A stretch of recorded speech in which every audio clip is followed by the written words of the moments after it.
ऐसन बरतिया के कवनो ना जोड़ा तब पदे तो अइले अइले हाथी घोड़ा। अरे सखी अरे दुल्हा के करिए लगता हो ऐसन बरतिया के कवनो ना जोड़ा भूतवा पदे तो अइले अइले हाथी घोड़ा। सबसे हटके तो इनका चाल ढाल है देवा दुल्हा कमाल है सबे के बोले जय माल है छाउर दुल्हा कमाल है हीरो है हीरो। बोला बोला देवघर वाले बाबा की।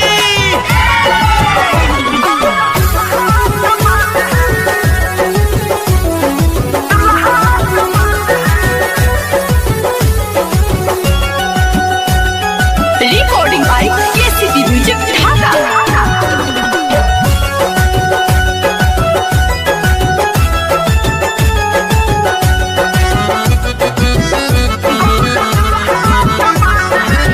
नहीं फॉर्च्यूनर ना टाटा सफारी बा बस हक कह के आइल सवारी बा।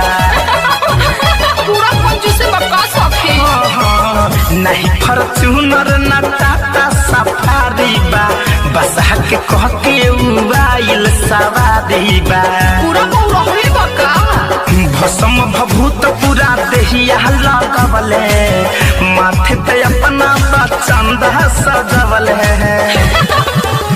बड़ा सुनर सुनर लटरा उनकर बाल है छाया दुल्हा कमाल है भले सबे के बोले जय माल है चोर दुल्हा कमाल है कमाल है कमाल है।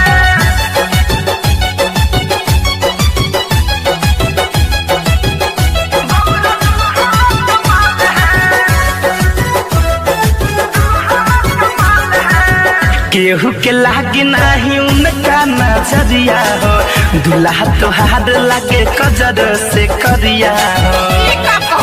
अरे सखी अरे सच कहतानी हो केहू के लागी नहीं उनका नजरिया हो दुल्हा तोहार लागे कजर से करिया हो से करिया हो।